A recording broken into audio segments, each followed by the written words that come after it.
Hey guys, tonight we begin with something a little darker. A time of plagues, punishments, and pottage. We're diving into what life was really like during the Middle Ages. Forget the castles and chivalry Hollywood sold you. The truth you probably wouldn't last a single day. So before you get comfortable, take a moment to like the video and subscribe. But only if you genuinely enjoy what I do here.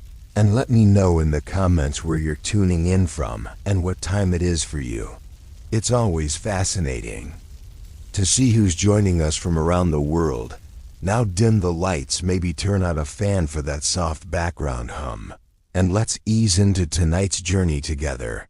Congratulations, you've just woken up in the year 1325. The good news, you're alive. The bad news, so are the fleas.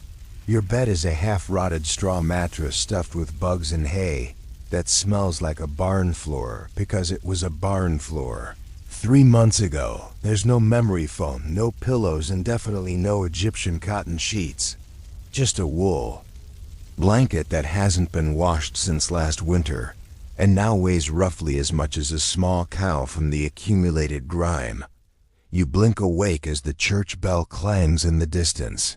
It's the medieval version of an alarm clock, only louder and somehow even less merciful. Your home is a wooden hut with one room, no windows, and a charming open-concept floor plan where your family livestock and domestic insects all share the same space. The smell, oh, it's a fragrant symphony, a subtle blend of stale beer, human sweat, goat, and something you pray isn't mold. But knowing your soul probably is. Scented candles haven't been invented. And even if they were, they just melt on your dirt floor. You try to stretch but immediately regret it because the air is freezing and your joints ache. You're 22 years old, which in medieval terms is roughly middle-aged. Your spine cacks like an old wooden door, and your knees sound like a bag of rocks.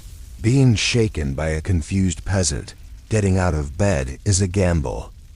The floor is either wet from last night's rain, which leaks through the thatched roof, or crusty from something your neighbor's chicken did. Either way, your bare feet are now part of the ecosystem. Oh, and privacy. What's that? Your entire family, and maybe a random cousin who just never left, are waking up beside you. There's no bedroom, no curtains, no me time, just communal everything. Welcome to morning in medieval Europe, where you're never truly alone because parasites, rodents, and 8 other people are always with you. And this is just how your day starts. It only gets worse from here. So you've managed to crawl out of your medieval haystack of horrors. Congrats, now nature calls. And it's not calling politely.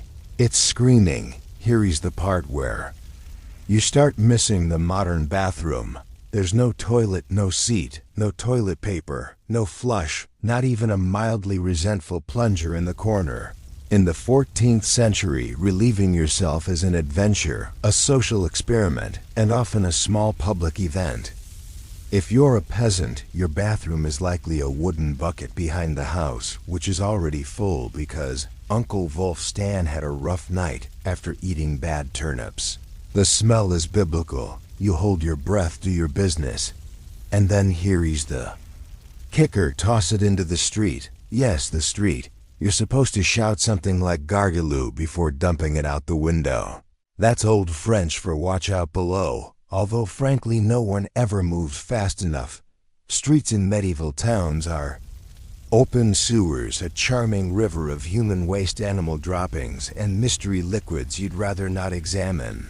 If you're lucky enough to live in a town with public latrines, congratulations, you get to sit shoulder to shoulder with strangers in an outhouse. Where privacy is a myth and ventilation is a cruel joke. You might make small talk, but try not to breathe too deeply. Toilet paper, never heard of it. Most people wipe with straw, leaves, rags, moss, or if they're feeling especially indulgent, a scrap of wool, sometimes nothing at all, which might explain why handshakes weren't popular yet. And if you're in a castle, surely it's better, right? Well, sort of. You might have a guard robe a hole in the wall that drops your waist directly into the moat. Great idea, except that your enemies know this. And yes, attackers sometimes climbed in through the waste chute. Talk about entering through the back door.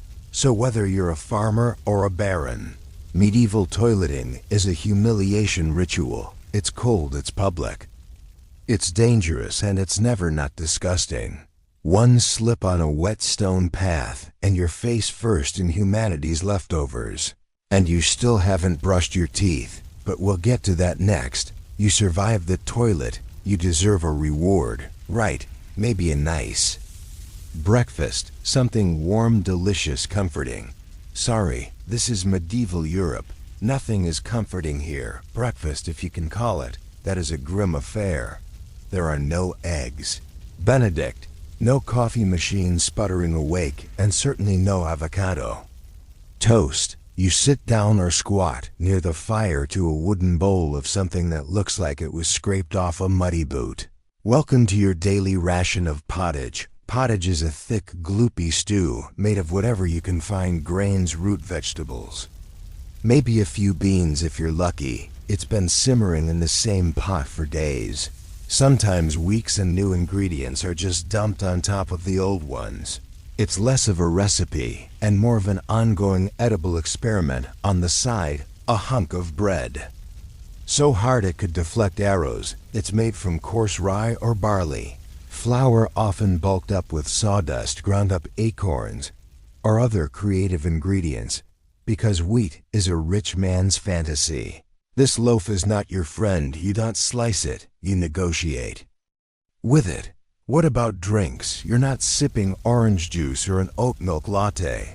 You're drinking beer. Yes, beer. At 6:0 am. Why? Because the water is teeming with parasites and filth. So you start your day with weak ale, low alcohol, high survivability. Kids drink it too. No one's happy about it, but at least it won't kill you immediately. Want some meat or cheese? Dream on. That's for Sundays and saints' feast days. And only if your lord is feeling generous. Most peasants don't eat meat more than a few times a year. As for fresh fruit, only when it's in season and not already fermented into wine. And don't even think about spices unless you're royalty. A pinch of pepper costs more than your monthly wages. Salt is valuable enough to be locked away, so you chew your gritty bread, gulp your medieval beer, and try not to think about the rat that may have nibbled your porridge in the night. Breakfast doesn't energize you. It just happens to you. And now that you're properly underfed, it's time to work. Like your life depends on it, because it absolutely does. So you've eaten your sad medieval breakfast, and now it's time to get dressed. Not that it'll help. Your wardrobe consists of exactly one outfit. It's a rough wool tunic or linen shift that you've worn every day for months, possibly years. There's no such thing as seasonal fashion. There's just wear this until it disintegrates or gives you a fungal infection. Underwear optional.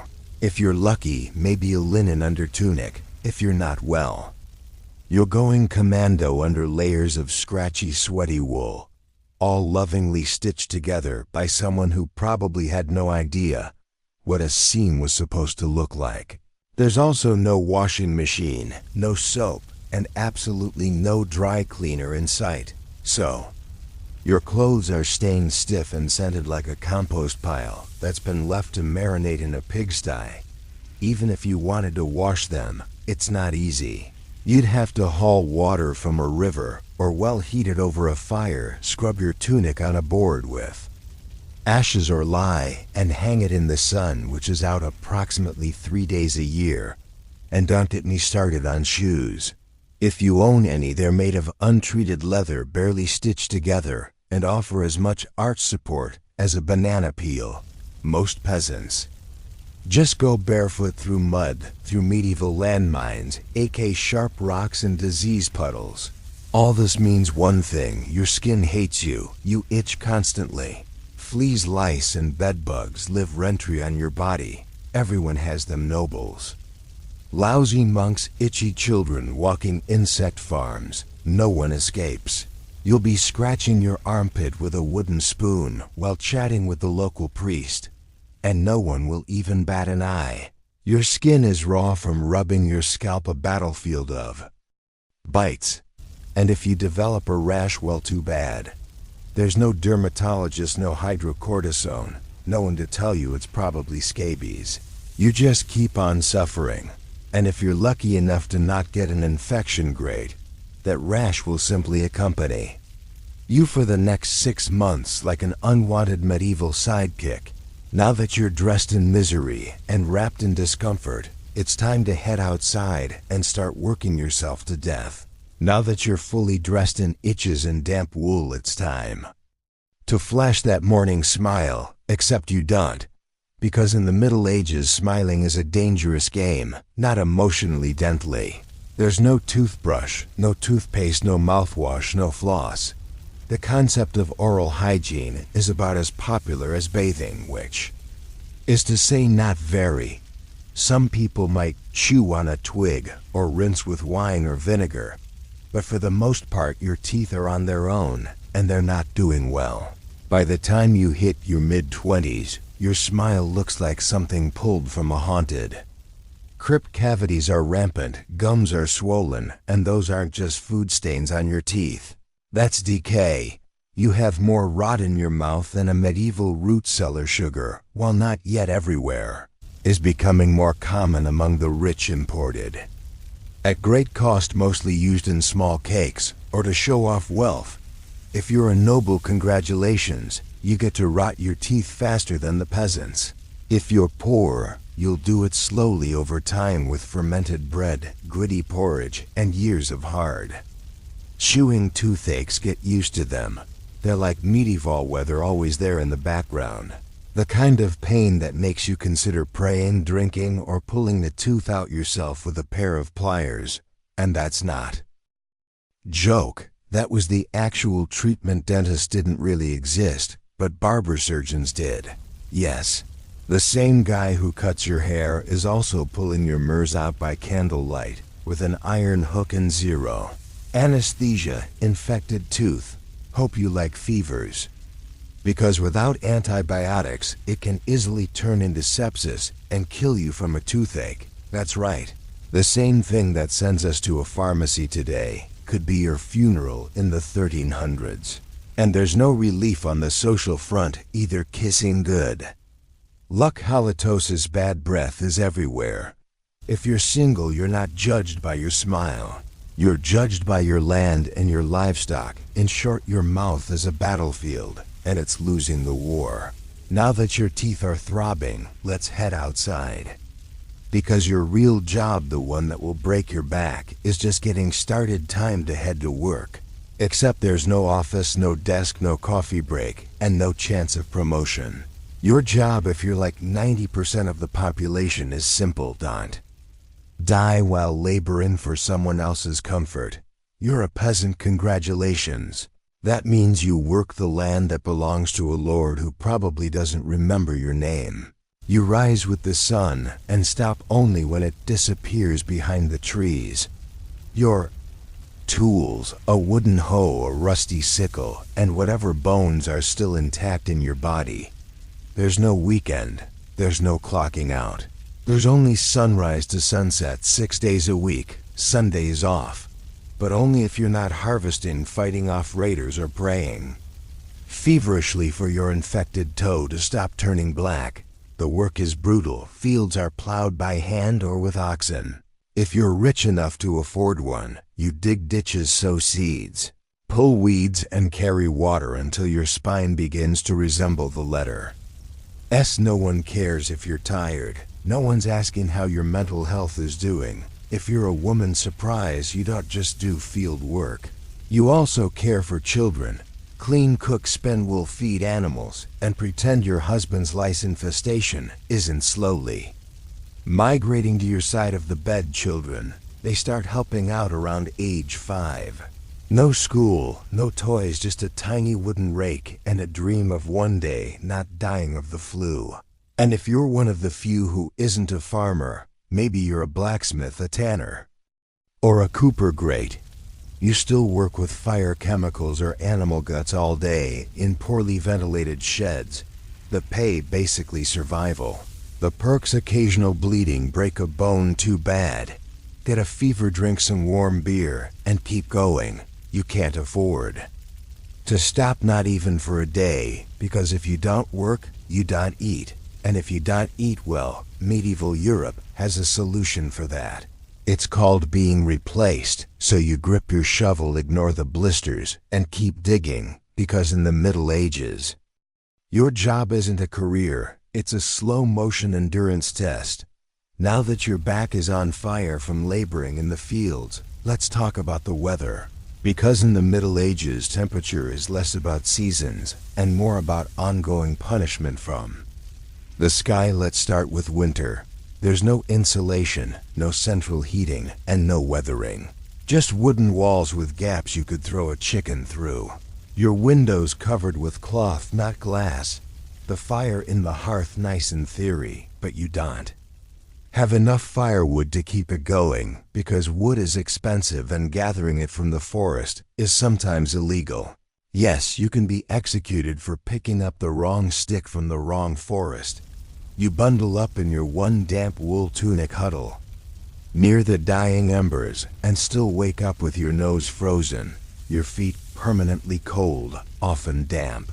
Your fingers so stiff they feel like tiny medieval popsicles. Frostbite isn't diagnosed. It's just called bad luck. Now fast forward to summer sounds.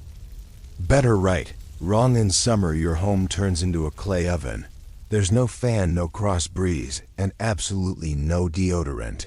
You sweat through your layers, but you can't remove them because showing too much skin is scandalous and also invites sunburn, insect bites, and social judgment. The flies are out in full force, attracted to your unwashed body and the smell of last week's goat stew that's still fermenting in the corner. Mosquitoes buzz by your ear while you sleep, assuming you can sleep through. The sound of your neighbors yelling and babies crying in the fields. The sun bakes you. No sunblock, no hat, unless you fashioned one out of straw like a desperate scarecrow. And the worst part, you still have to work. Heat stroke is just called taking a bad turn. So you're either shivering in your own vel, wondering if your toes will make it to spring, or you're sweating through your only pair of socks while your thighs chafe into oblivion. And the one thing that never changes no matter the season, your clothes still itch, your food is still terrible, and your next job still waiting. Welcome to climate control medieval style. There is none. Feeling thirsty, need to freshen up, want to splash a little water on your face to wake up from this damp fever dream of a life. Too bad in medieval times water isn't your friend. It's trying to murder you quietly. Let's start with drinking. The nearby stream looks fresh, bubbling, and clear like something out of a fantasy movie. But spoiler alert, it's not. Upstream someone just dumped a chamber pot into it. And if not that, then a dead pig is probably decomposing in it. Parasites, bacteria, and the entire microbial army of medieval Europe awaiting in every sip. That's why people drank beer. Yes, beer even. Children. But before you imagine medieval kids doing keg stands, understand that it was small beer week and alcohol strong in survival. Brewing boiled the water, so it was safer than whatever flowed through the town ditch. Wine was another option, if you were rich enough to afford it, and unconcerned with functioning properly before noon. What about bathing? Surely water was used for cleaning. In theory, yes. In practice, absolutely not. See back then, people believed bathing actually opened your pores and let the disease in. That's right, washing yourself was considered medically risky. You were cleaner apparently if you never removed the protective layer of filth caked onto your skin. Communal baths did exist, but they quickly gained reputations as places for gossip, scandal, and sometimes full-on medieval extracurriculars. So naturally the church got involved and shut many down. Even if you did want to bathe, it was a full production. You'd need to fetch water from the well, boil it over a fire, fill a wooden tub that leaked, and then pray no one else in the house used it before you or worse after. And rainwater collected in open barrels, where birds poop, insects breed, and moss thrives. Sounds refreshing, doesn't it? So whether it's going in your mouth, on your body, or onto your crops, water in the Middle Ages is less of a life source and more of a gamble. One wrong gulp, and you're spending your final days sweating in a straw bed, clutching your stomach and contemplating all your life. Choices: next time you sip tap water, raise a glass for our ancestors. They didn't have the luxury of hydration without hazard, so you drank the water. Or maybe you didn't. Maybe you just stubbed your toe on a rock shaped like disappointment. Either way, you're sick. You need help. You need a doctor. Too bad you live in the Middle Ages, where medicine is really just polite torture with a theology degree. Let's start with the diagnosis. Everything wrong with you, whether it's a cough, rash, broken bone, or the creeping plague, is caused by your humors being out of balance. The four humors were blood, phlegm, yellow bile, and black bile. According to medieval science, your health depends on keeping them balanced, like some sort of internal soup. Got a fever? Too much blood? The answer: bloodletting. That's right. Let's drain your life force into a bowl using a dull blade or a hungry leech. And yes, barbers were often the ones doing it. Imagine getting a haircut and a hemoglobin extraction in one sitting too. For one baby feeling sad or anxious, that's clearly an excess of black bile. The cure: laxatives. Maybe a warm herbal purge, or just prayers and a cold compress while everyone avoids eye contact with you and starts carving your coffin. Now if you break a bone or get a nasty wound, you're in real trouble. There's no anesthesia unless you count passing out from pain. Surgery is done with knives that haven't been cleaned since the Crusades. Tools are heated over fire, not for sterilization, but because they just look scarier that way. Antibiotics, centuries away. Germ theory, not invented yet. They think disease comes from bad air, or God being annoyed with your moral failings. Got a stomach ache? Must have been your sinful thoughts. Hope you like confessing while vomiting. If your condition gets worse, you'll be treated with more leeches, possibly some crushed beetles, and a priest at your bedside, giving last rites just in case.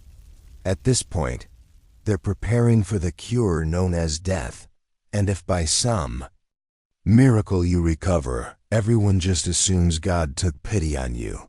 The doctor takes full credit, and the leech gets promoted. So yes, in the Middle Ages, medicine is less about healing and more about surviving the cure after a long day of labor, lice, and leeches. It's finally time to eat. You shuffle back to your Vel stomach, growling, ready for the one joy left in life: a warm meal. Bad news: your meal is probably trying to kill you. Let's begin with the basics. Food preservation doesn't really exist. There's no fridge, no freezer, just salt, smoke, or the hope that winter air keeps things fresh. Your meat, if you're lucky enough to have any, has been hanging for days, covered in flies, marinated in questionable brine, and possibly shared with a rat or two. Bread is the cornerstone of the medieval diet, but even that isn't safe. In bad harvest years, desperate peasants bulk it up with bark, sawdust, or even clay to make it stretch. And if it's rye season, there's a bonus: ergot, a fungus that causes convulsions, hallucinations, and sometimes death. It's like eating bread laced with LSD and tetanus. Vegetables only if they're in season. And you know what's always in season? Turnips. So many turnips boiled, mashed, or floating in pottage, which, if you remember from chapter 3, is basically a hot swamp of mystery ingredients that's been simmering since your great-grandfather's funeral. Fruit might be available in the fall, but it rots quickly, and sugar is rare, expensive, and hoarded by the rich to show off their blackened teeth. Dairy is another gamble. Fresh milk spoils in hours. Butter and cheese fare better, but they're loaded with bacteria. People eat them anyway. because frankly it's either that or chew your boodle leather. And let's talk about seasoning spices like pepper, cinnamon, or nutmeg, worth more than gold. For the average peasant flavor comes from onion salt if you're lucky in pain. Most meals taste like wet burlap sprinkled with sadness. But food isn't just a health hazard. It's a political one. Game animals belong to the Lord. Not you caught poaching a rabbit. You could be fined, in prison, or even executed. That's right, your dinner could get you hanged. So as you sit down to eat your gray stew by flickering firelight, remember every bite is a risk. But you eat anyway, because in the Middle Ages food doesn't nourish. It tests you. It's evening now. You've worked, suffered, and barely digested your suspicious stew. You might think the day is winding down, but don't get too relaxed because God is watching. So is the priest, and so is your neighbor, Agnes, who will absolutely rat you out if you miss Mass. In medieval Europe, religion isn't just part of life. It is life. The church controls your calendar, your laws, your education, if you can read, your birth, marriage, death, and everything in between. Think of it as your spiritual landlord. And you're always behind on rent. Every day is structured around prayer bells. The town church bell rings in the morning, noon, and night, not because people need reminders, but because missing prayer is a sin. Forget to bow sign, eat meat on a Friday sign. Think about your neighbor's wife and that one dream double sin. And yes, hell is very real, vividly. Real priests describe it in glorious detail. Rivers of fire, lakes of boiling blood, demons with pitchforks, and eternal wailing. If the plague doesn't scare you, eternal damnation definitely will. You can read the Bible yourself, because it's written in Latin, a language reserved for monks, clergy, and that one noble kid who's too good for dirt. You rely on the church to interpret everything for you. That means if the priest says your crop failure is because you didn't pray hard enough, well, time to kneel harder. Tithes, 1/10 of everything you own, are mandatory. If you grow wheat, you give wheat. If you raise chickens, you give eggs. If you have nothing, congratulations, you're spiritually bankrupt and financially doomed. Holidays, they're holy days, dozens of them, and while they offer breaks from labor, they're not for fun. Therefore, attending Mass, fasting, confessing sins, and reminding yourself that joy is a dangerous indulgence. Questioning the church as dangerous. Heretics are burned, witches are drowned, blasphemers are flogged, and skeptics are quickly reformed. So you go through the motions, you chant, you bow, you pray that your soul, after enduring this dirt-covered life, might finally land in paradise, assuming the priest likes you, because in the Middle Ages God may be merciful, but the church not so much.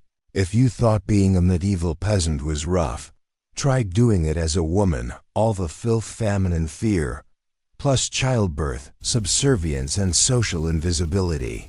In the Middle Ages, being a woman is like being on hard mode with no health potions and no restart button. From birth, a girl's life path is pretty much locked in. Marry young, bear children, serve your husband, die tired. Education not likely, unless you're from a noble family and sent to a convent. Your intellectual development stops around the time you learn how to churn butter and patch a tunic.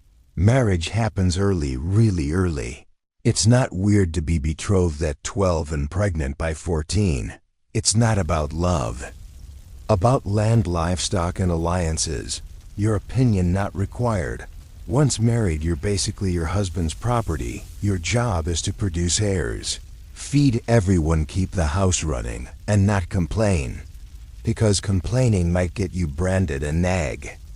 Or worse, a witch. That label comes with a complimentary drowning or burning, depending on local fashion. Childbirth is a death lottery. There's no prenatal care, no sterile tools, no anesthesia. Midwives do their best, but even minor complications can mean death for the mother, the child, or both. Some women survive 10 pregnancies. Many don't survive too, but don't worry, once the baby is out your work increases. Now you have a screaming infant in a lice-ridden hut and you're expected to nurse, cook, clean and still help in the fields. You don't get a break, you are the break for everyone else. If you're unmarried, you're suspicious. If you're widowed, vulnerable.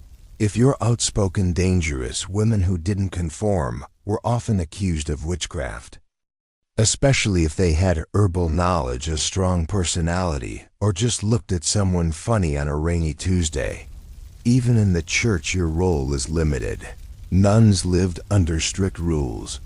No speaking without permission, no freedom of movement, and your spiritual worth always ranked below men. In short, if you're a woman in the Middle Ages, you're expected to endure, obey, reproduce, and suffer in silence, ideally while smiling, because even in a time of universal suffering, women were somehow expected to suffer gracefully. So far you've battled filth, starvation, social injustice, and possibly a goat. But just when you think your day can get any worse, here comes violence. Loud, bloody, and often completely acceptable by medieval standards. Let's be clear, the Middle Ages were not peaceful. The idea of law and order mostly meant hope the local lord isn't in a bad mood. Violence is everywhere. In the home, in the streets, on the battlefield, in church, disputes, and sometimes in line at the communal bread oven. Crime is common, punishment is brutal, and justice is more performance art than protection. Steal a loaf of bread, you could lose a hand. Accused of lying, your tongue might get pierced. Gossip too much, meet the scolds. Bridle, a metal mask strapped to your head with a bar in your mouth for correction, of course. Let's say you're accused of something serious: heresy, theft, witchcraft. How do you prove your innocence? By being tortured, obviously. Welcome to trial by ordeal. One version: you stick your hand in boiling water to retrieve a stone. If it heals without infection in 3 days, you're innocent. If not, you're guilty. Another option: you're tossed into a river. If you sink, you're innocent and probably dead. If you float, you're guilty and will be punished anyway. It's like a medieval game show where the prize is survival and the host is actively rooting against you.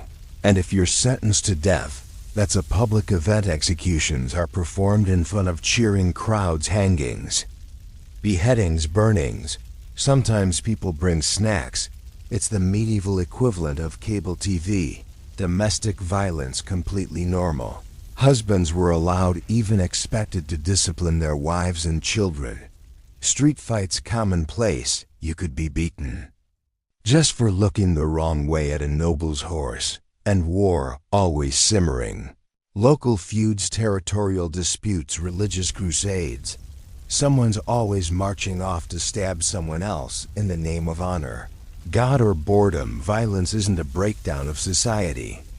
In the Middle Ages, it is society. Everyone lives with the constant knowledge that life is fragile, justice is arbitrary, and your neighbor might bash your head in over a pig. So walk carefully, keep your eyes down, and never trust anyone with a club. At this point, you've made it through the lice, the leeches, the laundryless misery, and the looming threat of public disavowalment. But now comes the final chapter of most medieval lives: an early and unglamorous death. If you're alive and still breathing past the age of 40, you're practically a celebrity. You might even be referred to as the Old One, which is less of a nickname and more of a statistical miracle. Let's break it down. The average life expectancy hovers around 30-40 years, but that number is dragged down heavily by infant mortality. Nearly half of all children died before reaching age 5. Disease, malnutrition, or one bad winter was all it took. No vaccines, no antibiotics, no hope.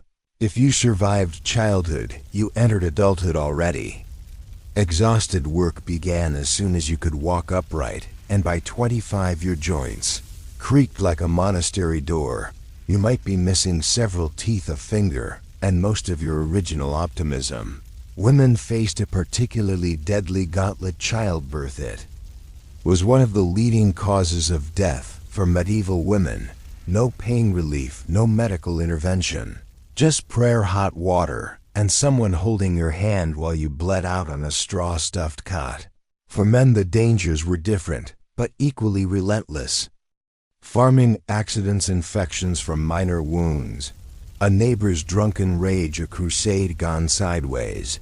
Even walking to the market could be risky if you crossed paths with a bored bandit or an angry tax collector.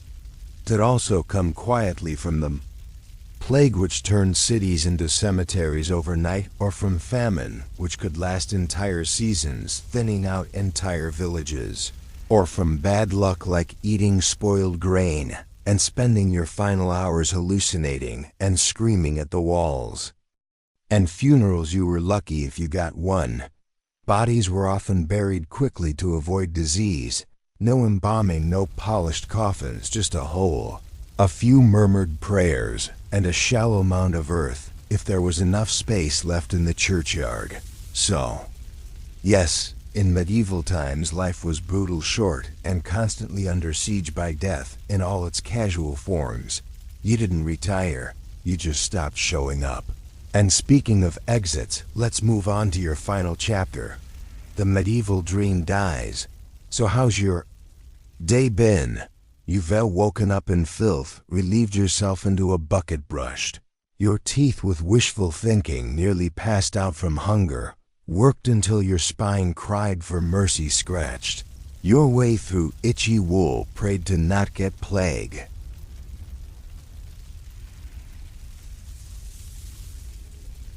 and barely dodged a public execution for owning a squirrel. Welcome to a single day in medieval Europe, still dreaming of becoming a knight. Think again. That romanticized version of the Middle Ages, gallant swordsmen, noble ladies in towers heroic, battles and feasts in candle-lit great halls. It's a myth polished by fairy tales and fantasy books. In truth, the medieval world was gritty, cruel, and deeply unfair. Hierarchy was everything. If you were born poor, you stayed poor. If you were born rich, congratulations, you had a better chance of surviving, but you were still one bad soup away from dysentery and a hasty burial. Even the nobles weren't immune to misery. Castles were drafty stone refrigerators filled with fleas, smoke, and politically motivated marriages. Sure, you had a fur cloak and a goblet of wine, but also a 50% chance of dying in a skirmish or from an infected splinter. Not exactly luxury. The simpler times weren't simple. They were relentless. Everything took longer. Everything hurt more. Everything from childbirth to chewing came with consequences. Life was survival, not leisure. And if you did find a quiet moment, to think, to dream, to imagine something better, there wasn't much you could do with it. No upward mobility. No modern medicine, no internet to Google, what's this weird rash? You lived, suffered, worked, and died within a 10 miles radius of where you were born. But here is the wildest part. Through all of this, people still laughed, sang songs, told stories, fell in love, and found meaning. Not because life was easy, but because humans are stubborn like that. Even in the darkest chapters, they made space for light. So tonight, when you slip into your clean bed with indoor plumbing, antibiotics, and central heating, maybe say a quiet thank you to the modern world and to your ancestors who fought rats, famine, and feudalism, so you wouldn't have to long before she was Catherine, the great empress of all. Russia, mistress of reform and icon of ambition, she was simply Sophie, born Sophie Federica Augusta von Anhälst in 1729. She was the daughter of a relatively obscure German princely family. Her tiny duchy in Pomerania offered little in terms of power, but Sophie herself, she had something no title could provide. Razor-sharp intelligence, relentless charm, and a quiet burning hunger for greatness. Her upbringing was strict. Her mother, Johanna, was cold and calculating, not a warm, nurturing figure, but a social climber obsessed with status. Sophie's father, a Prussian officer, was more distant than disciplinary. From a young age, Sophie learned to walk the fine line between obedience and cunning. She read voraciously, spoke multiple languages, and learned how to observe a room before speaking in it, skills that would soon become survival tools in one of Europe's most brutal courts. When the Russian Empress Elizabeth Petrona began searching for a wife for her heir, Grand Duke Peter, she looked beyond Russia's borders. Peter himself was of German descent and Empress Elizabeth believed a foreign bride, pliable and grateful, would be easier to control. Sophie fit the bill perfectly. Noble blood, Lutheran faith which she'd be forced to abandon, and a reputation for both grace and humility. At just 14 years old, Sophie was summoned to Russia. She arrived in the freezing capital of St. Petersburg in 1744. Wearing thin German fabrics and a diplomatic smile, her mother pushed her forward like a chess piece. Sophie, however, had her own game in mind to become acceptable. In Russian society, she converted to Orthodoxy, taking the name Ekaterina Alexa Catherine. The ceremony was public, symbolic, and life-altering. She wasn't just changing religions. She was burning the bridge behind her, stepping into a foreign empire with no way back. No one watching that quiet teenage girl in a fur-trimmed coat could have predicted what would come next: betrayal, revolution, enlightenment, and empire. But from the moment Sophie stepped foot in the Russian court, she stopped being a pawn and began planning how to become a queen. Catherine's marriage to Grand Duke Peter was meant to secure her place in Russian royalty. But from the very beginning, it felt more like a cage than a crown. Peter, heir to the Russian throne, was not the dashing prince of fairy tales, awkward, immature, and obsessed with toy soldiers. He was far more interested in playing war games in his chambers than governing an empire or showing affection to his new wife. Some accounts even suggest he refused to consummate the marriage. For years, he idolized Frederick the Great of Prussia and resented the Russian court that had adopted him. In contrast, Catherine embraced Russia with a fierce determination. She learned the language, studied its history, and memorized Orthodox rituals. She wanted to belong. Peter wanted to escape. This mismatch wasn't just emotional, it was political. The Russian court was a viper's nest of gossip, paranoia, and brutal power games. Empress Elizabeth still ruled with absolute authority, but her health was in decline. Everyone knew a transition was coming, and everyone had an agenda. Catherine was watched constantly. Her letters were read, her friendships monitored, and her every move scrutinized. She couldn't trust her husband. Her mother, who was still whispering in her ear on behalf of foreign interests, or even her servants. In this world, alliances could turn into accusations overnight. But Catherine was no fool. She learned to play the court's games quietly, cultivating allies in the shadows. She charmed military officers, made friends with scholars, and developed a reputation for dignity and restraint, a stark contrast to her husband's childish tantrums and open contempt for Russian traditions. Behind closed doors, Catherine began reading Enlightenment thinkers like Voltaire and Montesquieu. While others saw her as a young consort, she was building a vision not just for herself, but for Russia, a nation of strength, education, and reason.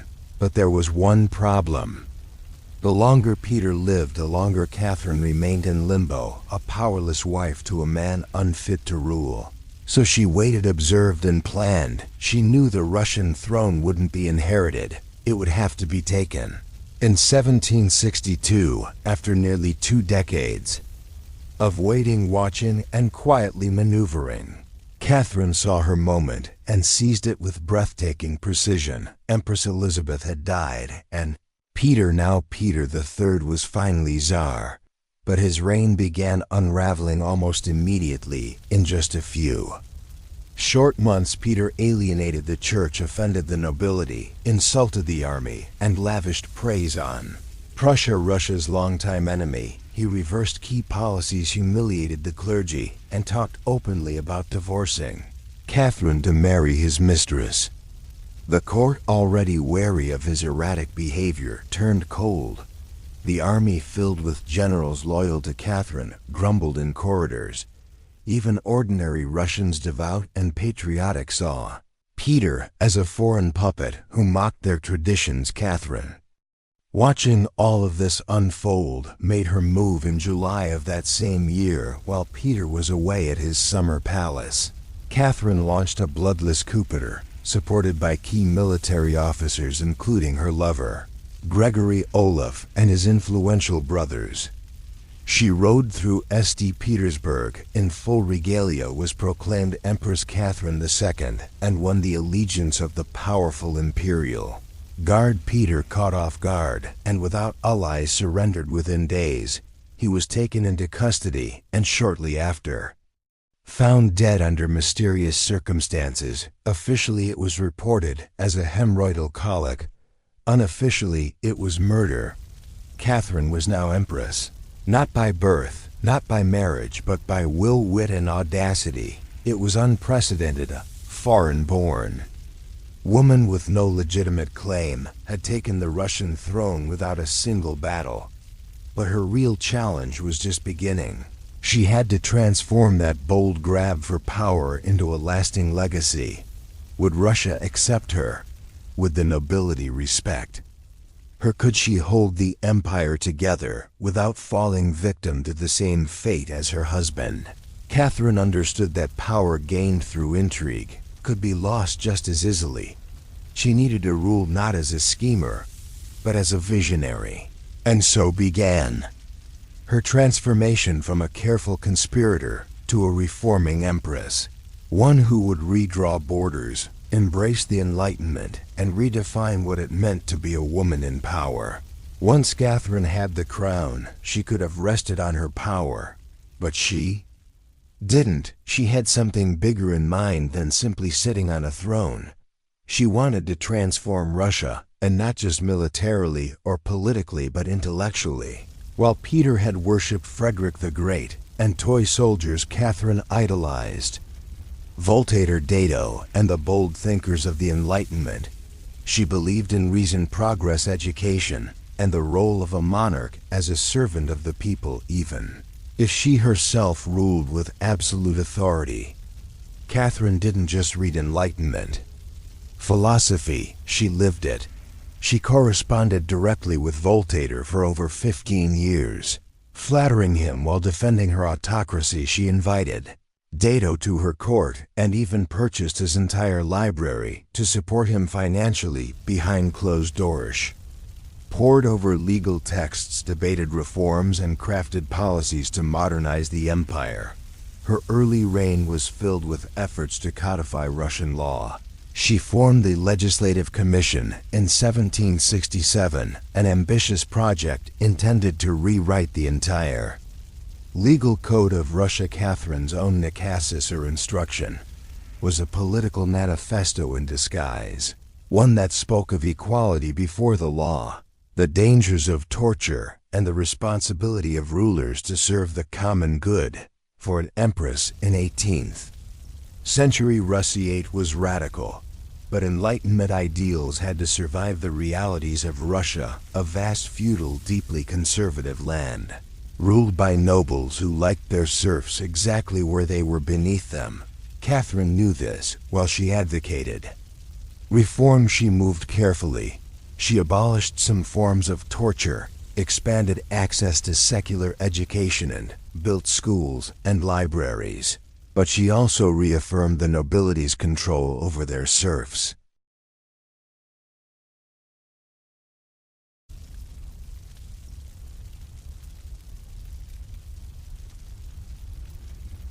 To keep them loyal. This was Catherine's balancing act. A philosopher queen in public, a practical empress in private.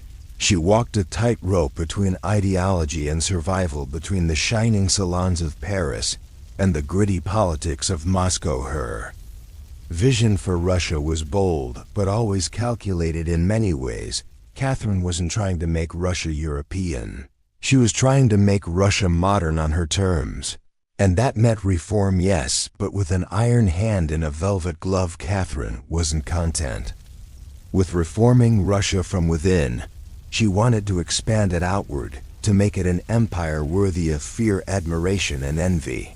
Where Peter the Great had opened a window to the west, Catherine aimed to knock down the walls. Under her leadership, Russia's borders stretched wider than ever before. She waged wars not just to defend her crown, but to reshape the map of Europe. One of her most significant campaigns was against the Ottoman Empire. These wars, fought in waves throughout the 1760s and 1770s, weren't just about territory. They were about influence.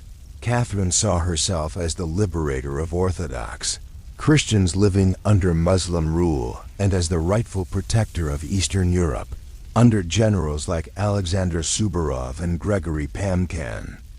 Russia captured key regions including Crimea, the northern coast of the Black Sea, and access to warm water ports, something Russian czars had coveted for generations. These victories weren't just military, they were symbolic. With each conquest, Catherine sent a message. Russia was no longer the distant backward cousin of Europe. It was a continental force. She also turned her gaze westward. In a series of deals and diplomatic maneuvers, Catherine participated in the partitions of Poland, carving up the struggling Polish-Lithuanian Commonwealth, along with Austria and Prussia. By the end of the Third Partition in 1795, Poland was erased from the map, and Russia claimed vast new lands and millions of new subjects. But Catherine didn't just conquer. With armies, she also colonized with ideas. New cities were built, trade routes were expanded, German settlers were invited to cultivate Russian farmland. The empire became a mosaic from the icy Baltic to the sun-drenched shores of the Black Sea. And through it all, Catherine remained the central force, reading reports, issuing orders, and personally overseeing the shape of her expanding empire. Critics would accuse her of being power-hungry, even imperialistic. But to Catherine, expansion wasn't ambition, it was destiny. A great ruler, she believed, was measured not just by ideas, but by borders. She didn't just want to rule Russia. She wanted to remake it as a civilized empire, feared by its enemies, respected by its peers, and loyal to her alone. For all her brilliance and power, Catherine the Great was just as famous for what went on behind palace doors. And no, not all of it was whispered in libraries. Catherine's private life became one of the most talked about aspects of her reign. She had lovers, not just one or two, but a carefully curated parade of them, many decades younger, often handsome, and sometimes politically influential. She didn't hide them. In fact, she often rewarded them with titles, estates, and pensions if they behaved well. If not, they were quietly dismissed, sometimes with a polite thank you and a promotion. Among the most important of these lovers was Gregory Pamkin. As brilliant as he was bold, their relationship blurred the lines between romance, politics, and partnership. Some historians believe they may have even married in secret. Together they shaped military campaigns, colonization projects, and the transformation of southern Russia. Pamkin wasn't just a lover, he was her co-ruler in many ways. Still, Europe couldn't look past the scandal. Gossip swirled, satirical pamphlets painted her as lustful, insatiable, even unhinged. And after her death, the rumors only got worse. The most infamous being the completely false and grotesque tale involving a falling horse spread by her enemies to smear her legacy. But why the obsession? Simple. Catherine was a woman who wielded power unapologetically. And in a world where female rulers were expected to be either saintly virgins or tragic figures, she refused to play the role. She lived, loved, and ruled on her own terms, and that made her dangerous. Ironically, while her critics painted her as immoral, Catherine herself was deeply philosophical about love and sexuality. She believed pleasure was a natural part of life and that personal relationships didn't have to threaten public responsibility. She separated emotion from governance, a feat few male rulers managed. In reality, her liaison were often strategic. She surrounded herself with men who were loyal, capable, and politically useful, and when they ceased to be, she let them go, usually with a smile and a generous retirement. Catherine's love life didn't weaken her rule. It was part of her strategy, a blend of passion and power that made her unforgettable. Envied and feared, for all her charisma and control, Catherine's reign was not without peril. And in 1773, that peril came in the form of a bearded Cossack named Ilan Pugachev. He was no ordinary rebel. Pugachev claimed to be none other than Peter III, Catherine's dead husband. According to him, he had survived the coup and now returned to reclaim the throne from the German usurper. It was absurd. Peter was long gone. But to Russia's oppressed and exhausted lower classes, the claim didn't need to be true. It just needed to offer hope. Pugachev promised liberation, an end to serfdom, lower taxes, and land for the common people. His words lit a fire across the Volga River region, especially among Saxe peasants and old believers, in a time when the gap between nobles and serfs had widened brutally. His promises sounded like salvation. The Pugachev rebellion became the largest peasant uprising in Russian history. Towns were taken, fortresses fell, nobles were slaughtered. For a terrifying moment, it seemed as if the empire itself might fracture. Catherine was shaken. This wasn't a foreign war she could win with cavalry and treaties. This was a revolt from within her own people, rising against the system she ruled. But Catherine didn't panic. She acted. She dispatched professional military forces to crush the rebellion ruthlessly. Pugachev's forces were defeated in 1774. He was captured, displayed in an iron cage, and eventually beheaded in Moscow, a public warning to all who dared follow. Afterward, Catherine doubled down on order and control. Her dreams of liberating the serfs quietly faded into silence. The rebellion had shown her the limits of enlightenment in a country still shackled by feudalism. She now leaned harder on the nobility, who offered loyalty in exchange for absolute control over their serfs. This was a turning point. The empress, who once quoted Voltaire, now prioritized stability over philosophy.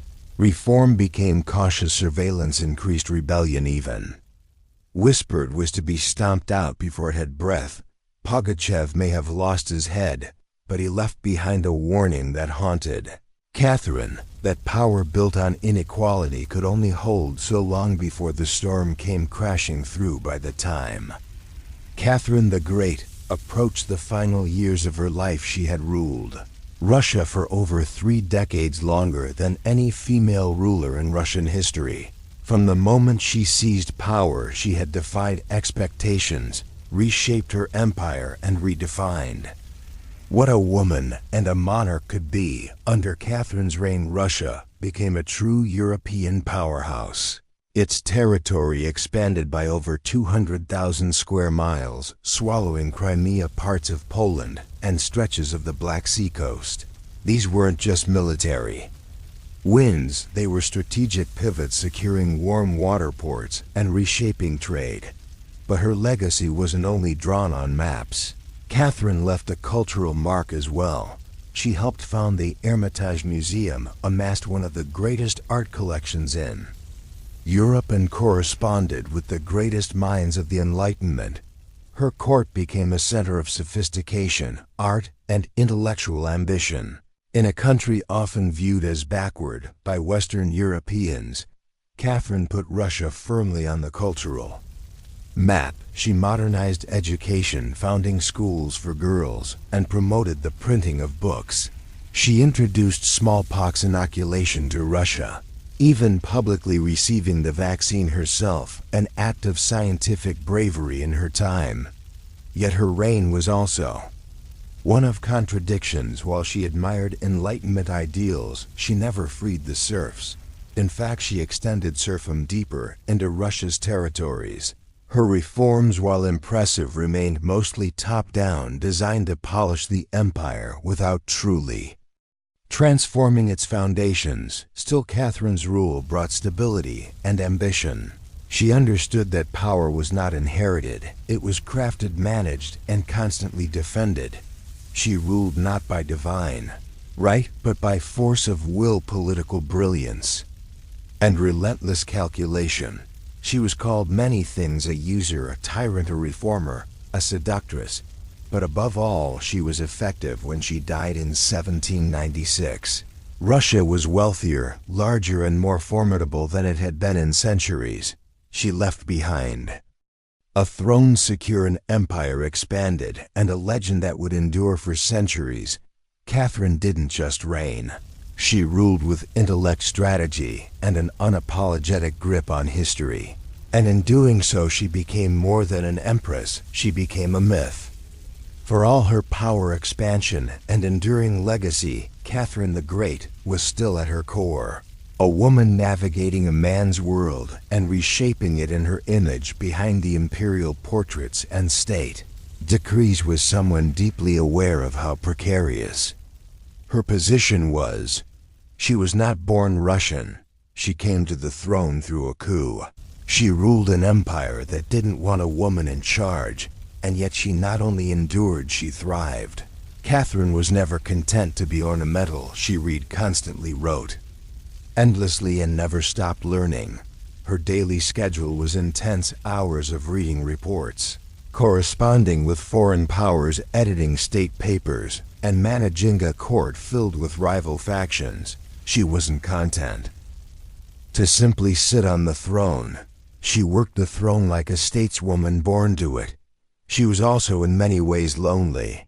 She surrounded herself with courtiers, lovers, and artists, yet wrote in her memoirs of how few people she could truly trust. Her son, Paul, whom she distrusted and kept away from state matters, grew into a man she feared would undo all her progress.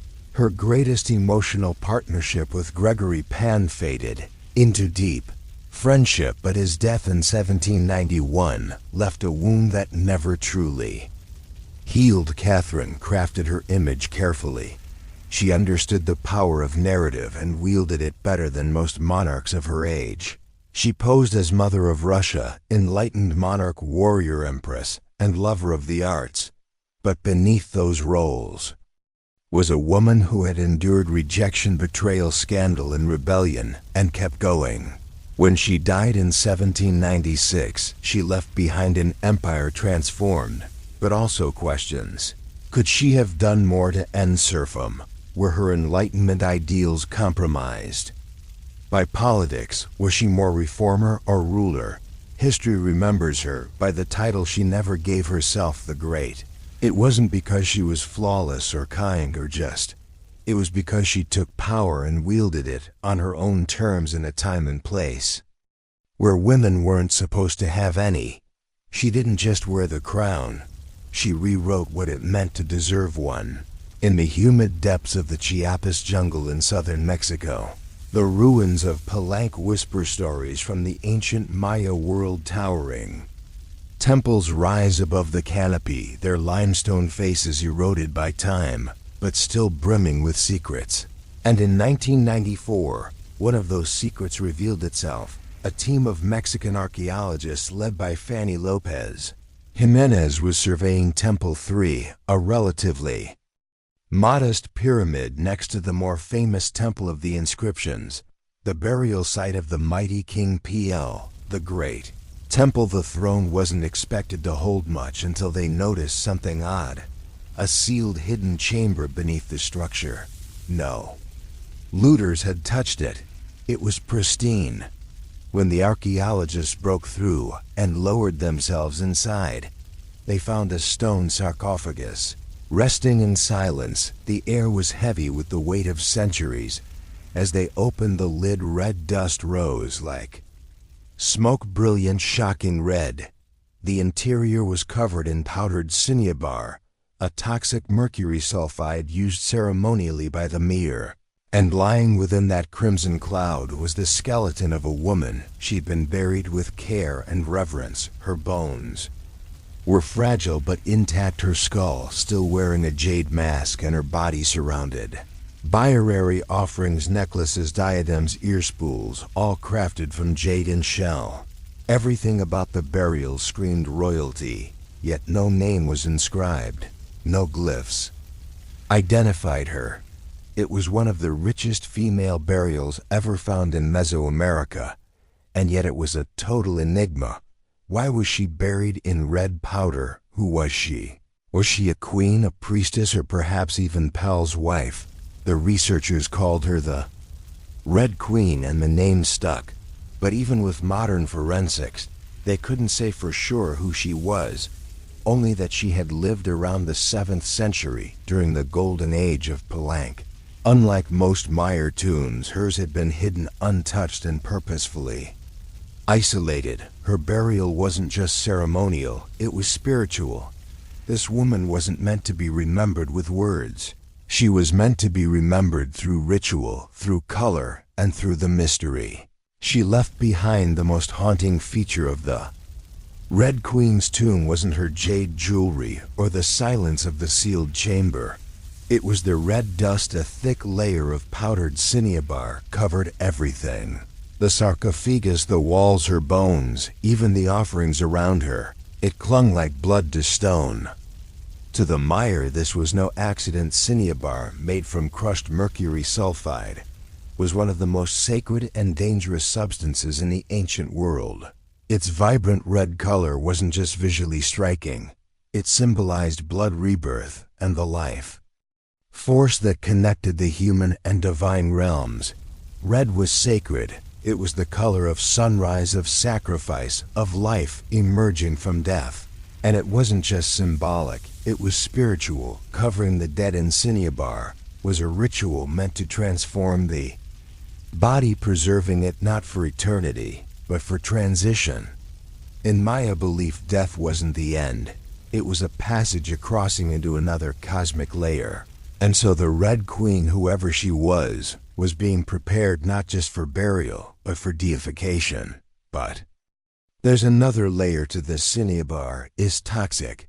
Repeated exposure can lead to mercury poisoning, tremors, hallucinations, even death. The mayor likely didn't understand the chemistry, but they felt its potency.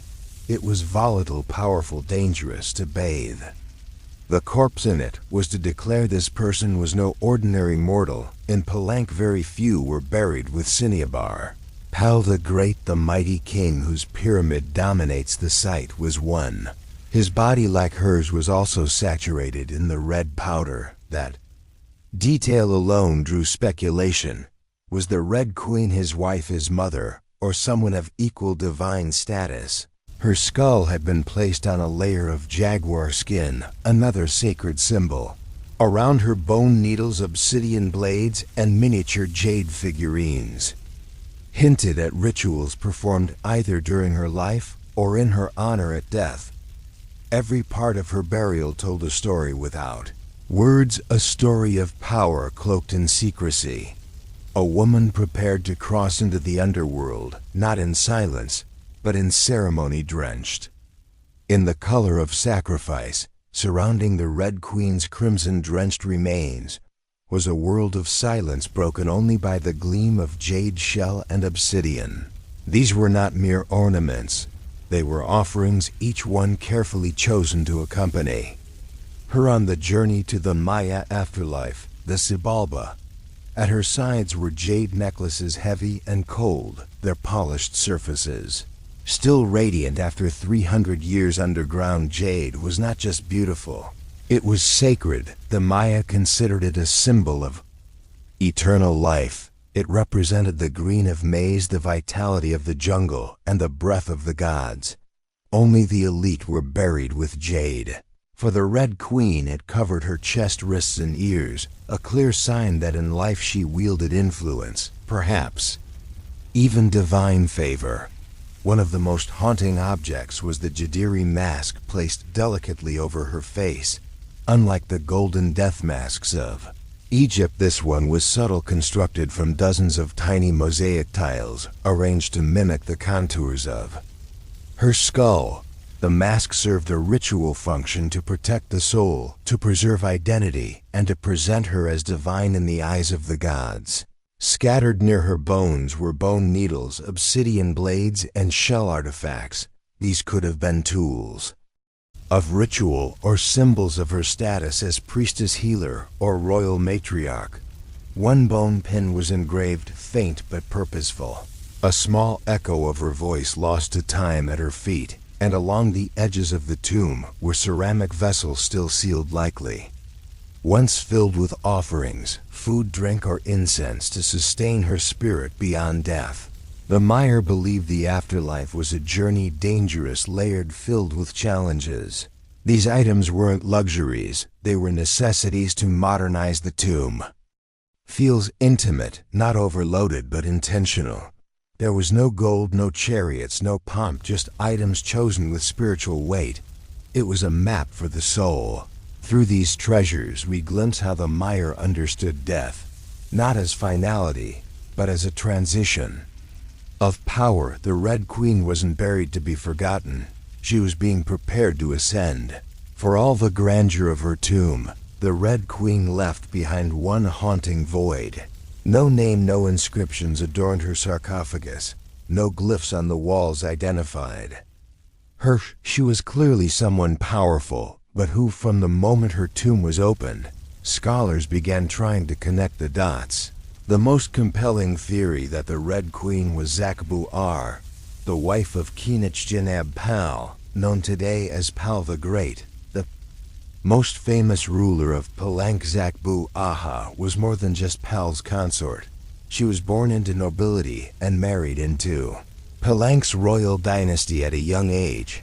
She bore at least 3 sons, all of whom held high status, and she played a key ceremonial role during her husband's reign. If anyone could be buried with such honor, it was her. Supporting this theory was the tomb's location just a few feet away from Pal's own grand burial in Temple of the Inscriptions. The proximity suggests a deliberate pairing. Husband and wife rulers even in death. And then there's the cinnabar. Only 2 burials in Palank were found with such intense cinnabar coverage, Pal and the Red Queen. It's unlikely this was coincidence, but here's where the mystery deepens. DNA tests were conducted on both sets of remains in hopes of confirming the connection. But the results inconclusive. The woman's bones showed no direct maternal link to Pal. But that didn't rule out a spousal relationship. After all, marriage does not require shared blood. Some have argued she could have been Sakuk Pal's powerful mother, who ruled Palank before he came of age. Others suggest she may have been a high priestess or a sister or a royal ancestor, whose name has simply been lost to history's erosion. Still, the evidence points most strongly to Toku-O, a queen by title, a mother of kings and a spiritual counterpart to Pal. The lack of a name may not be an oversight. It may have been intentional. In Maya cosmology, the soul lived on not through monuments but through ritual symbol and the whispers of the earth. And so the Red Queen remains suspended between legend and truth, a woman who ruled, remembered not in stone, but in scarlet and silence.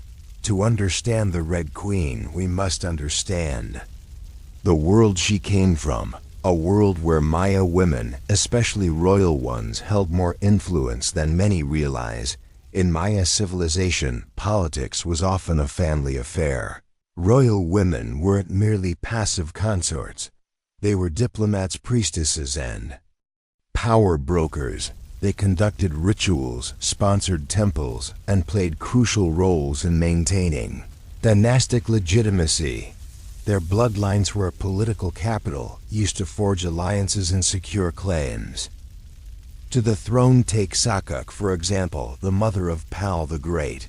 When the throne of Palank was left vacant, she took power herself and ruled as queen regent until her son came of age.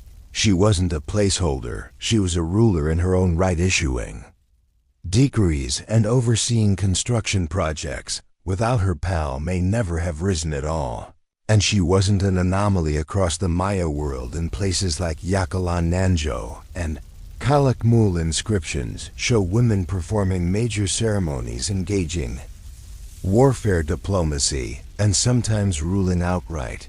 They were often portrayed in steel and murals, dressed in elaborate headdresses and regalia, standing beside kings as equals or sometimes above them.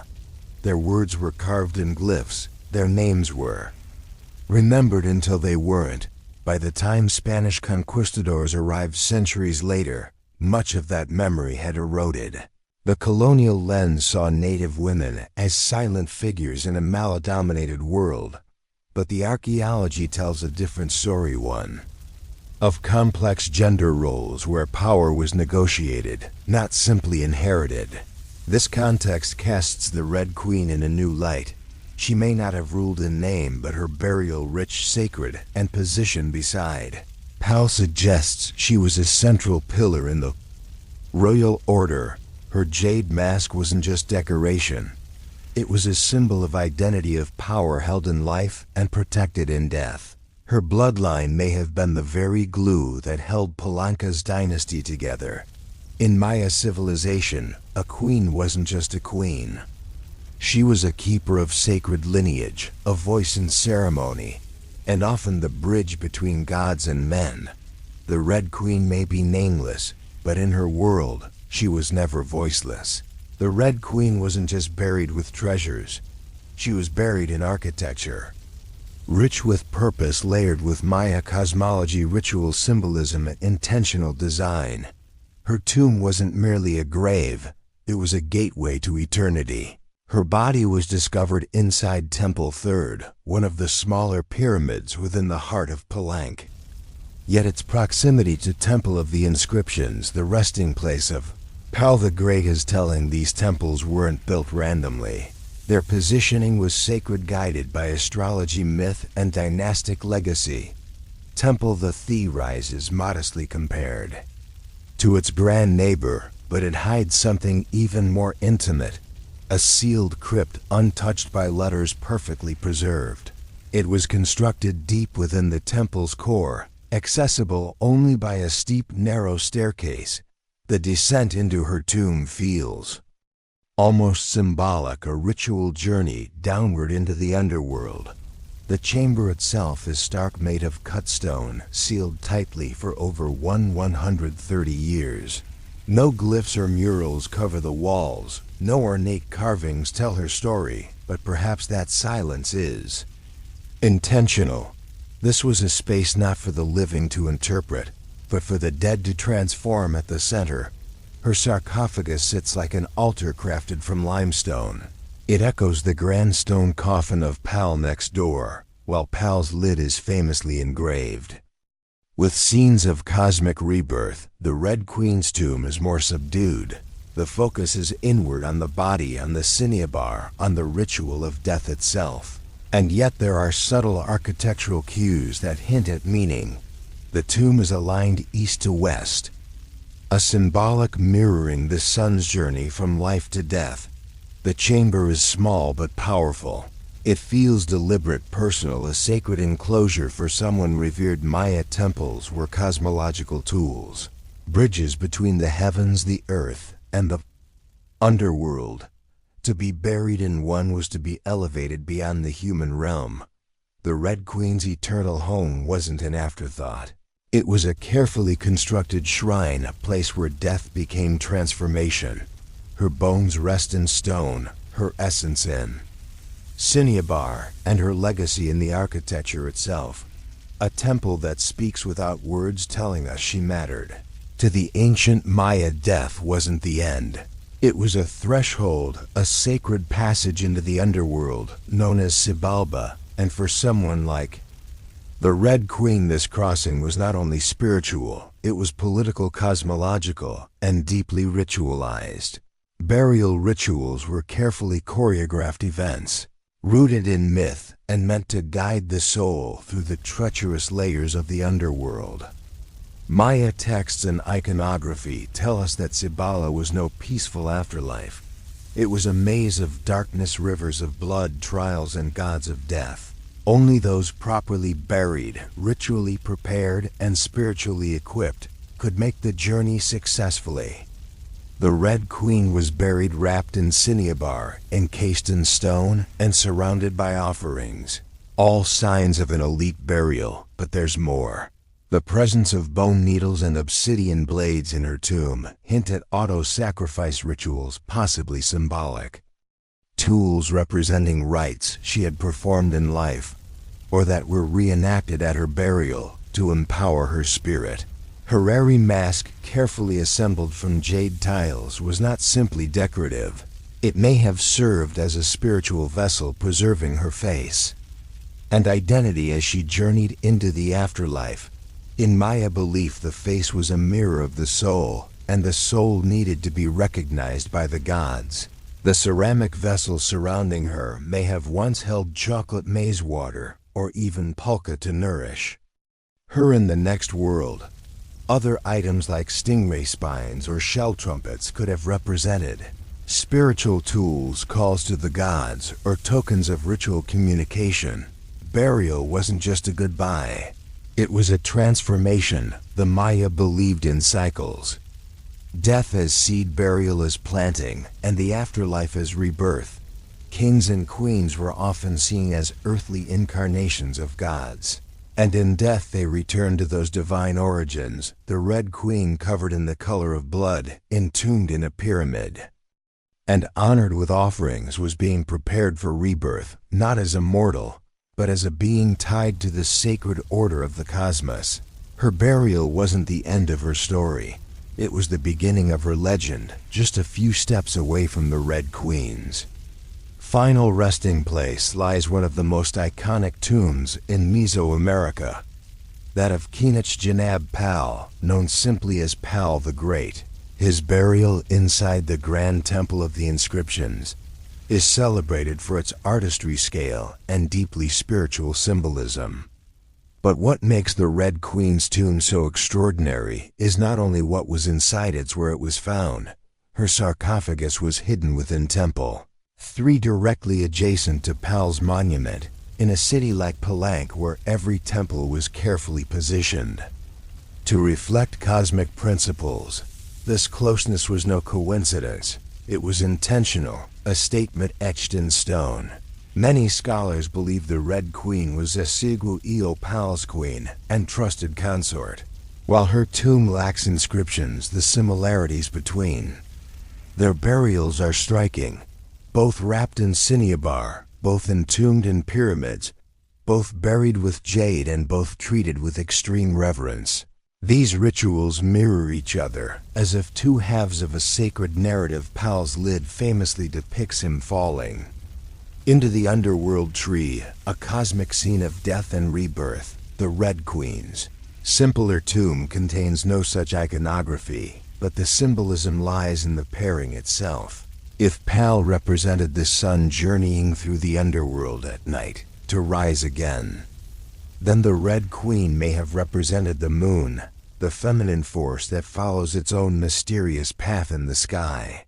Together, they embodied a cosmic duality, masculine and feminine, king and queen, sun and moon, order and ritual. In Maya mythology, rulership was not singular. It was relational. Harmony in the cosmos required balance, and that balance extended into the dynastic court. By placing the Red Queen beside Pal, the Maya were preserving not just a marriage but a cosmic partnership. Their proximity in death may have mirrored their roles in life. A queen not behind but beside her king, sharing not just a throne but a legacy. In their tombs they speak without words. Two souls wrapped in cinnabar and stone joined across eternity. One of history's most sacred silences. Though her name was lost to time, the Red Queen of Palenque endures not as a forgotten relic, but as one of the most enigmatic and powerful women of the ancient world. Her tomb, sealed for over 1,300 years, now whispers across centuries, inviting questions that echo louder with every discovery. She represents a mystery that still resists full understanding. We may never know exactly who she was. No glyph carved her name, no steeler told her story, and yet the care in her burial, the richness of her offerings, the symbolism of her crimson-drenched bones, all speak of a woman profoundly important, it merely as a wife or consort, but as someone who held real influence, spiritual weight, and royal blood. Today, the Red Queen forces us to reevaluate assumptions. She's a reminder that in the ancient Maya world, women were not silent. They led rituals, governed cities, and shaped dynasties, while kings like Pal have long taken the spotlight. The Red Queen's reemergence reminds us that power did not belong to men alone. It flowed through mothers, queens, priestesses, and visionaries. Her legacy is more than the treasure she left behind. It's the conversation she started among archaeologists, historians, artists, and storytellers. Every jade bead, every layer of cinnabar, every architectural choice and temple that tells us something deliberate. This woman mattered, and perhaps that's the most extraordinary part of her story. Not what we know, but what we still don't. The Red Queen teaches us that history isn't just a collection of facts. It's a living puzzle, a shared human longing to connect with the past. In that sense, her legacy is still unfolding. She lies wrapped in red, the color of life and sacrifice, of blood and rebirth. Her face, once hidden behind a jade mask, now stares back at us through science, art, and wonder. She remains nameless, but not voiceless, mysterious, but not forgotten.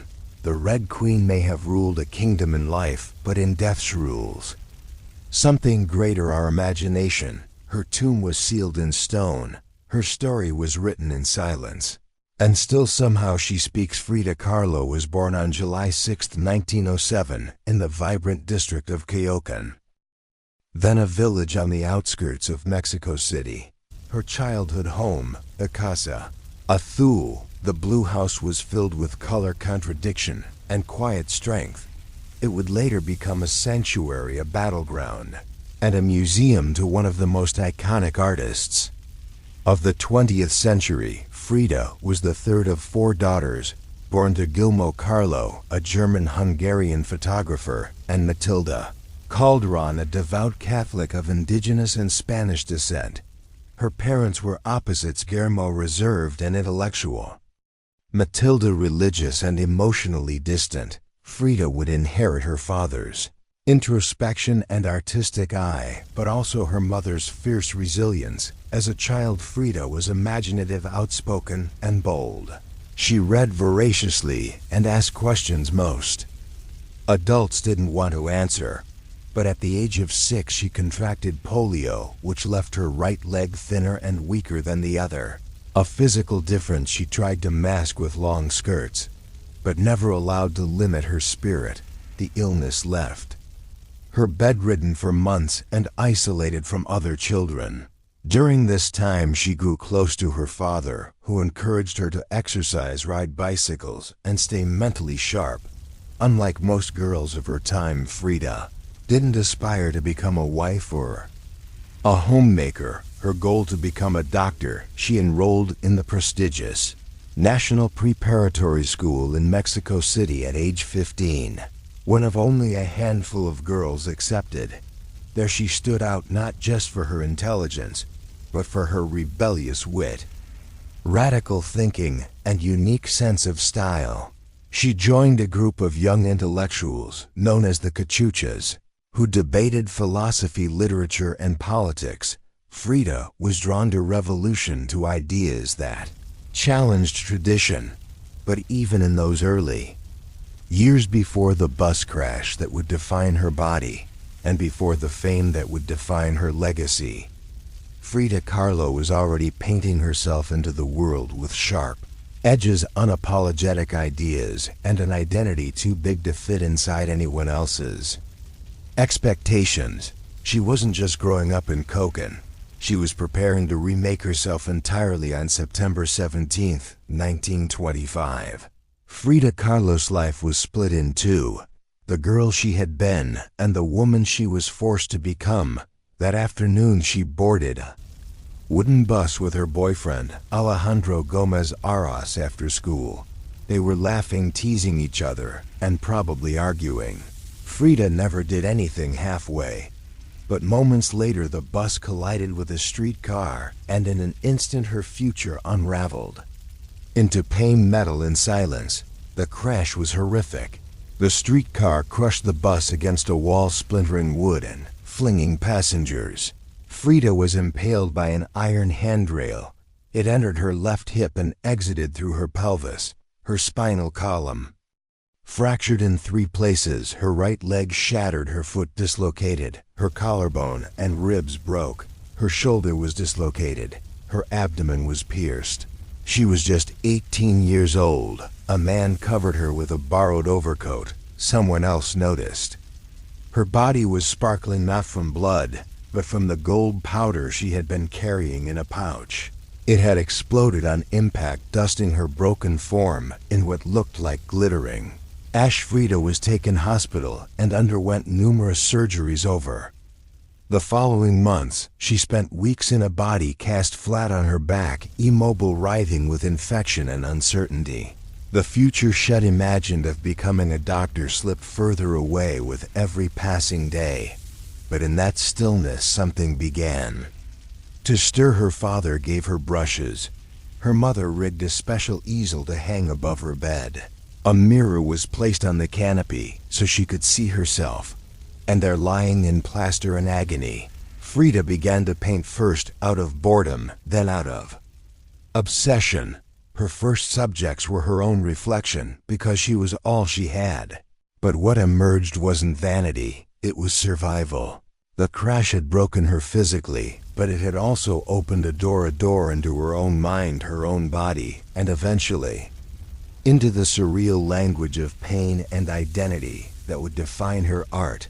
The girl who wanted to heal others now began healing herself, one brushstroke at a time, as Frida Kahlo lay encased in plaster and steel, a body fighting itself with every breath. She began to paint. What started as a form of therapy soon became a language, and that language was deeply personal, brutally honest, and often hard to look at, which was precisely the point. Frida didn't paint pretty flowers or polite landscapes.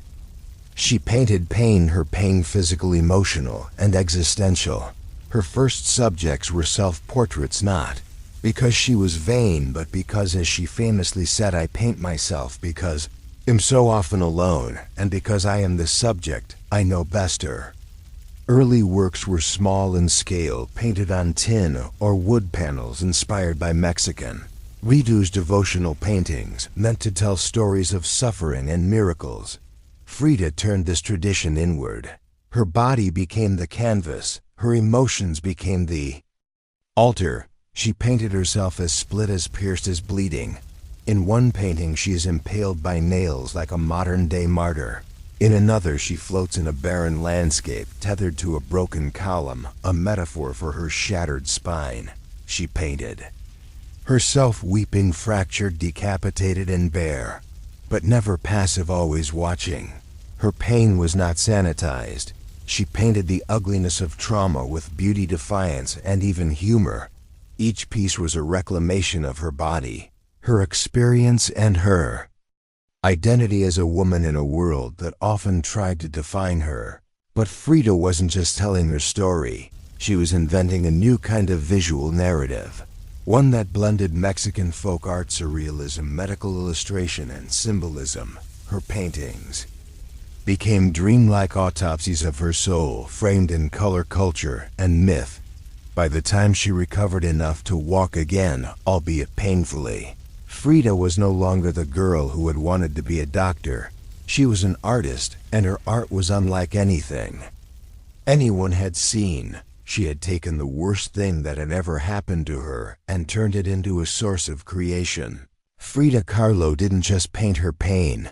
She made the world look at it, and in doing so, she turned suffering into a sacred act of self-expression. In 1928, still recovering, still painting, and just 21 years old Frida Kahlo met the man who would become the most profound and turbulent relationship of her life, Diego Rivera. He was 20 years her senior already, Mexico's most famous painter, massive in both stature and presence. Rivera was a giant of Mexican muralism, known for his sweeping, politically charged frescoes that told the story of the Mexican people. Frida had seen his work before she admired it, but now she wanted his opinion of her work. She brought her paintings to him at the Ministry of Education, interrupting his scaffolded work to ask bluntly, "Do I have talent?" Diego took one look and said yes, and not just out of kindness. He recognized in her something rare, an unfiltered voice, raw and unpretentious, full of rage, irony, pain, and beauty. They began a relationship that was as consuming as it was creative. Frida once said, "I suffered 2 accidents in my life, one in which a streetcar knocked me down. The other was Diego." They married in 1929, an odd pairing, fun, faithful, politically famous. Frida, sharp-tongued, fiercely independent, already walking with a cane. Her parents called it a marriage between an elephant and a dove. Their bond was passionate, but chaotic. Diego supported her art and encouraged her growth as a painter, but he was also endlessly unfaithful, even with Frida's own sister, Cristina. Frida was devastated, and in return she took lovers of her own, both men and women, including rumored affairs with Leon Trotsky and painter Georgia O'Keeffe. They divorced in 1939, then remarried a year later with different terms. This time Frida would keep her autonomy, her home, her money, her name. Their second marriage was less about traditional love and more about creative partnership and mutual understanding. Despite the betrayals and the heartbreak, Diego remained a constant force in Frida's life. He challenged her, he wounded her, but he also believed in her as an artist, as a revolutionary, and as a woman who could redefine what painting could be. Together they were not peaceful, but they were legendary. In the 1930s, Frida Kahlo followed Diego Rivera on a journey north to San Francisco, Detroit, and New York as he completed high-profile mural commissions. These years abroad brought her face to face with American industrialism, wealth, and the contradictions of capitalism, and they left her with deep political discomfort. Frida was a proud Mexican nationalist, a committed communist, and an admirer of indigenous traditions. The opulence she witnessed in the United States, especially while the Great Depression ravaged much of the country, only deepened her sense of disillusionment. In letters home, she mocked the culture's materialism and obsession with appearances. She missed the grit, color, and contradiction of Mexico, while Diego painted enormous murals on factory walls. Frida began to paint smaller, quieter revolutions, deeply personal works on tin and canvas. Her style solidified. Sharp, surreal, emotional, and intimate. It was during this time that she produced some of her most iconic self-portraits. Frida didn't just paint herself for vanity. She painted herself to survive. Her identity became her landscape, with her body constantly in pain from her accident, multiple surgeries, and a failed pregnancy in Detroit. She turned inward. Her portraits showed her bleeding, fragmented, exposed. Yet her face was always calm, always direct, unapologetic. One of her most powerful works, Henry Ford Hospital, shows her lying on a hospital bed, crying, surrounded by floating symbols of loss. A fetus, a snail, medical equipment, a cracked pelvis. It was raw, graphic, and deeply emotional, a canvas that bled with truth. Back in Mexico, Frida immersed herself in leftist politics. She and Diego welcomed Leon Trotsky into their home while he lived in exile. Frida wore Tijuana dresses, traditional indigenous garments, not just as fashion, but as a political and cultural statement. Her art was never disconnected from her beliefs. Her identity, her body, and her ideology all intertwined in her work. While Rivera was painting murals of revolution, Frida painted its human cost. The body in pieces, the mind on fire, and the self always. Staring back in exile and in illness, she became not just a painter of pain, but a painter of resistance. When Frida Kahlo returned to Mexico in the late 1930s, she was no longer just Diego Rivera's wife. She had become something else, entirely a force. An artist whose work radiated with raw honesty, surreal symbolism, and cultural identity. Back in her homeland, she stepped fully into herself. Her Casa Azul in Cayocan became a sanctuary of color and contradiction, bright cobalt walls, yellow trim. Aztec statues in the garden, monkeys and parrots wandering freely. The house was a living extension of Frida's imagination. It was a blend of tradition and rebellion, elegance and earth. Here she surrounded herself with pre-Columbian artifacts, exodos, folk art, and revolutionary books. She wore bold Tijuana dresses, wove flowers into her hair, and painted amid the scent of copal incense and the sounds of mariachi on the street outside.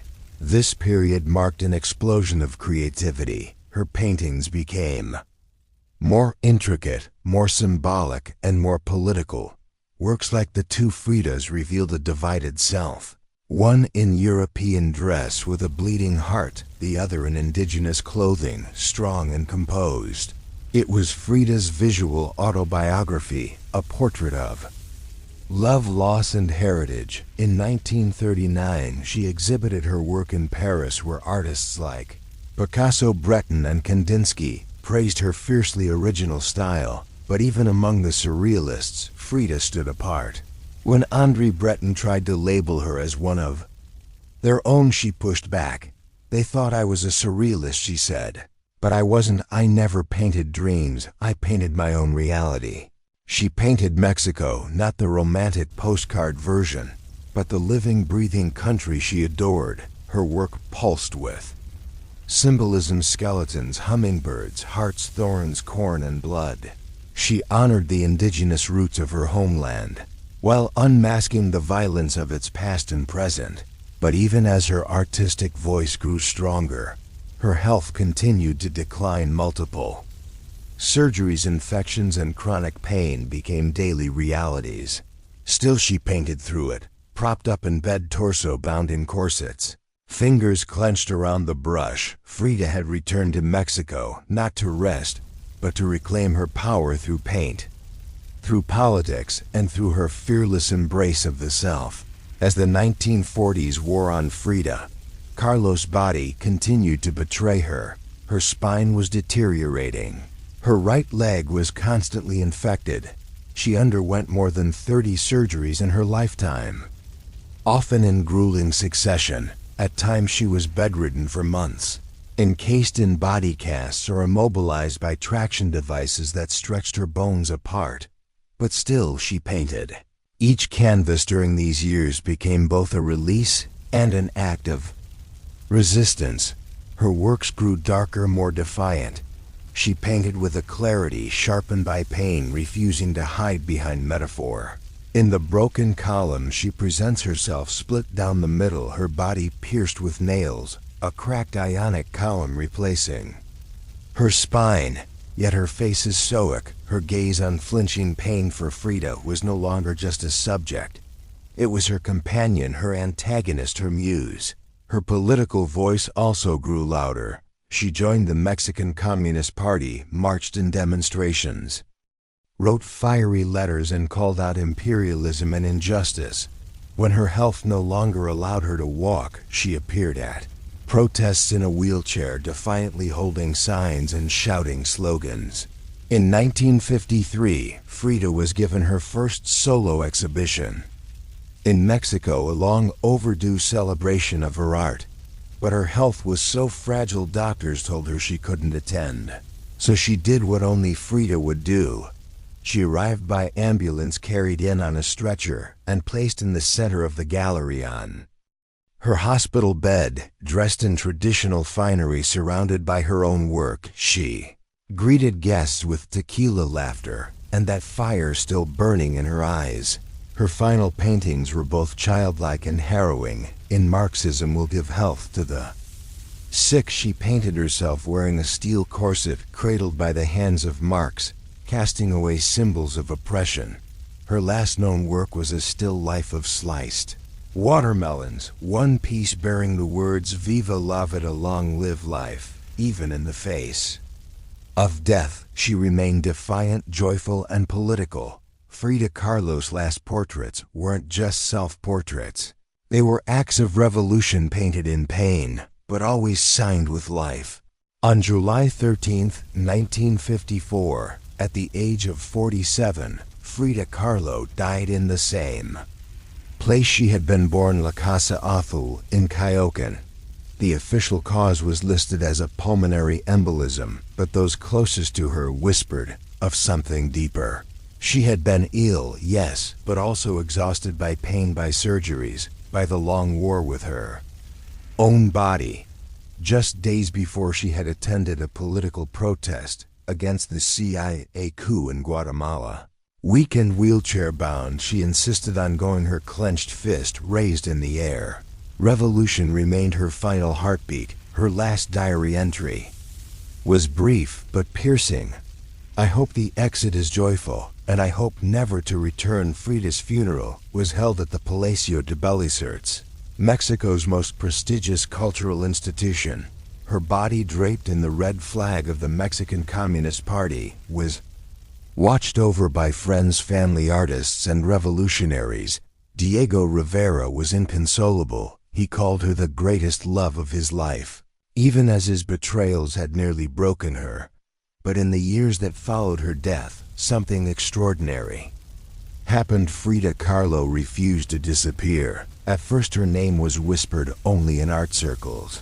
Her works weren't easy to categorize, too political for surrealists, too surreal for traditionalists.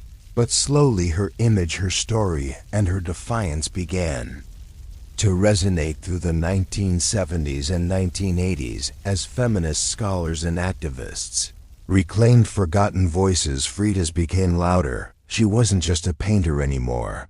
She was a symbol of pain turned into beauty, of feminism born through resistance, of Mexican identity celebrated without apology, of queerness, disability, revolution, and authenticity. Her face, unibrow gaze, flowers in her hair, became iconic. Her home became a museum. Her diary became a sacred text, and her paintings now hang in the world's greatest museums. Frida Kahlo had lived much of her life in Diego's shadow, but in death she stepped forward. She didn't just leave behind paintings. She left behind a mirror and dared us all to look, not with pity, not with fear, but with fire. Today, Frida Kahlo's faces everywhere, printed on t-shirts, painted on murals, turned into dolls, memes, posters, and icons. Her signature unibrow, her flower-crowned hair, her direct gaze, all instantly recognizable. But what makes her legacy powerful isn't just that people know her face, is that they recognize the truth behind it. Frida didn't try to be flawless. She didn't fit into boxes. She wasn't conventional, and she didn't care to be. In a world that demands perfection, she gave us realness, raw, messy, vibrant, angry, joyful, contradictory realness. She celebrated what made her different: her disability, her queerness, her politics, her culture, and turned it into art that transcended borders and decades. She's become more than an artist. She's a global symbol of defiance, feminism, cultural pride, and creative resistance for queer communities. She's a fearless, bisexual icon who lived openly and unapologetically in a time that demanded silence. For women, she's a reminder that power doesn't require permission. For disabled artists, she's proof that pain can fuel the brush, not stop it. And for Mexico, she's a daughter reclaimed, fierce, folkloric, and forever part of the national soul. Her paintings, once dismissed as too strange or too personal, are now among the most revered in The world works like the two Frieders' self-portrait with thorn necklace and hummingbird, and the broken column aren't just seen, they're felt deeply by anyone who has ever suffered and needed to turn that suffering into something sacred. She lived in the margins and turned them into center stage. She embraced contradiction, a communist who wore gold, a woman betrayed who loved again, a body in pieces with a soul unbreakable, and through it all she painted not just with color, but with conviction. Frida Kahlo never asked to be a symbol. She simply told the truth about herself, and in doing so told the truth for millions of others who had never seen themselves reflected in art before. Now when we see her face, we see courage, we see color, we see resistance, we see Frida not gone but immortal.